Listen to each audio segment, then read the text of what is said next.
জুলাই যোদ্ধা ওসমান হাদি ভাই, যারা দেশের জন্য এত কিছু করলো, প্রত্যেকটা মানুষের হৃদয়ে গাঁথি গেল হাদি। কিন্তু এই মানুষটা দেশের জন্য সত্যি কথা বলার জন্য আজ নিস্তব্ধ কবরে যাইয়া পড়ে রয়েছে। প্রায় 1 মাসের কাছাকাছি হয়ে যেতে আছে, কিন্তু এখনো ওনার একজন মেইন খুনি যারা ছিল, যারা সহযোগিতাকারী ছিল, একটা মানুষকে এখনো ধরতে পারল না। যাকে বিশ্বাস করে গদিতে বইয়েছে, আজ সেই মানুষগুলোই তাদের হত্যার বিচার করতে পারল না। তো এটা তো ব্যর্থতা ছাড়া অন্য কোনো কিছুই না। ওসমান হাদি ভাই মৃত্যুর আগে শাহবাগ থানায় একটা মামলা করছিল, যারা ওনাকে হুমকি দিছে, মারার জন্য চাইতেছে।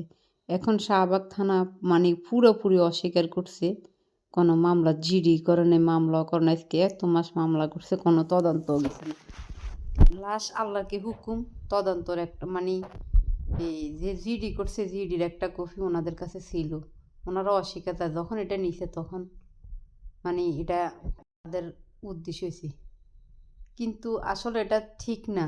একটা মানুষ সত্যি কথা বলবো, দেশের জন্য জীবনটা দিয়ে দিব, আর সাধারণ মানুষ শুধু মুখ বুঝে চাই থাকবে এই ঘটনা আর অন্য কারোর সাথে ধরতে পারে। আর আপনারা দেশে যদি সাধারণ কোনো একটা মানুষ এই ঘটনা ঘটাইতো, তুলে তার সাথে সাথে গ্রেপ্তার করলে তো।